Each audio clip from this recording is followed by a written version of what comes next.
ಮಲಗಿದ್ದ ಜನರು ಮಧ್ಯರಾತ್ರಿಯಲ್ಲಿ ಬಿಂದಾಸ್ ಓಡಾಡಿ ಕಳ್ಳತನ ಮಾಡಿದ ಕಳ್ಳರು.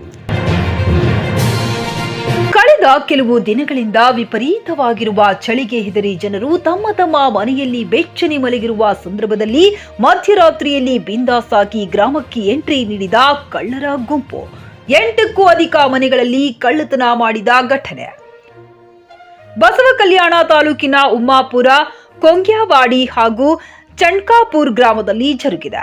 ಬುಧವಾರ ಮುಸುಕಿನ ಜಾವ 3 ಗಂಟೆ ಸುಮಾರಿಗೆ 2 ದ್ವಿಚಕ್ರ ಬೈಕ್ ಮೇಲೆ ತಲಾ 3ರಂತೆ ಒಟ್ಟು 6 ಜನ ಕಳ್ಳರು ಉಮ್ಮಾಪುರ್ ಗ್ರಾಮಕ್ಕೆ ಆಗಮಿಸಿ 6 ಮನೆಗಳು ಸೇರಿದಂತೆ ಕೊಂಗ್ಯಾವಾಡಿ ಮತ್ತು ಚಂಡ್ಕಾಪುರ್ ಸೇರಿದಂತೆ ಕಳ್ಳತನ ಮಾಡಿರುವ ಮಾಹಿತಿ ಲಭ್ಯವಾಗಿದೆ.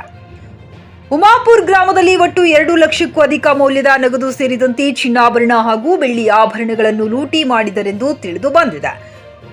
ಕೊಂಗ್ಯಾವಾಡಿ ಗ್ರಾಮದ ಒಂದು ಮನೆಯಲ್ಲಿ ಕಳ್ಳತನ ನಡೆದರೆ ಚಂಡ್ಕಾಪುರ್ ಗ್ರಾಮದ ಕೆಲವು ಮನೆಗಳಲ್ಲಿ ಕಳ್ಳತನಕ್ಕೆ ಪ್ರಯತ್ನ ಮಾಡಿದ್ದಾರೆಂದು ತಿಳಿದು ಬಂದಿದೆ.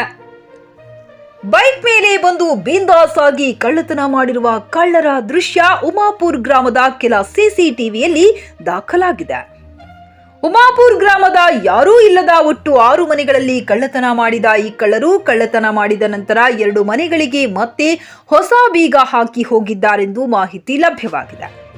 ಆಯುಧದೊಂದಿಗೆ ಬೈಕ್ ಮೇಲೆ ಬಿಂದಾಸ್ ಆಗಿ ಕಳ್ಳತನಕ್ಕೆ ಆಗಮಿಸಿದ ಈ ಕಳ್ಳರು ಕಳ್ಳತನ ನಂತರ ಉಮ್ಮಾಪುರ್ ಗ್ರಾಮದ ಒಂದು ಮನೆಯ ಮುಂದೆ ಒಂದು ತಲ್ವಾರ್ ಸೇರಿದಂತೆ ಕೆಲವು ಆಯುಧಗಳನ್ನು ಅಲ್ಲೇ ಬಿಟ್ಟು ಹೋಗಿದ್ದಾರೆಂದು ಮಾಹಿತಿ ತಿಳಿದು ಬಂದಿದೆ.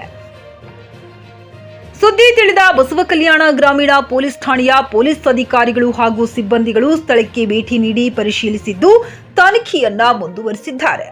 ಈ ಕುರಿತು ಬಸವಕಲ್ಯಾಣ ಗ್ರಾಮೀಣ ಪೊಲೀಸ್ ಠಾಣೆಯಲ್ಲಿ ಪ್ರಕರಣ ದಾಖಲಾಗಿದ್ದು, ಪ್ರಕರಣ ದಾಖಲಿಸಿಕೊಂಡ ಪೊಲೀಸರ ತಂಡ ಕಳ್ಳತನ ಮಾಡಿ ನಾಪತ್ತೆಯಾಗಿರುವ ಕಳ್ಳರ ಬಂಧನಕ್ಕಾಗಿ ವಿಶೇಷ ತಂಡವನ್ನ ರಚಿಸಿ ಕಳ್ಳರ ಬಂಧನಕ್ಕಾಗಿ ಜಾಲ ಬೀಸಿದ್ದಾರೆ. ಸುಪ್ರಭಾತ ನ್ಯೂಸ್, ಚಂಡ್ಕಾಪುರ್.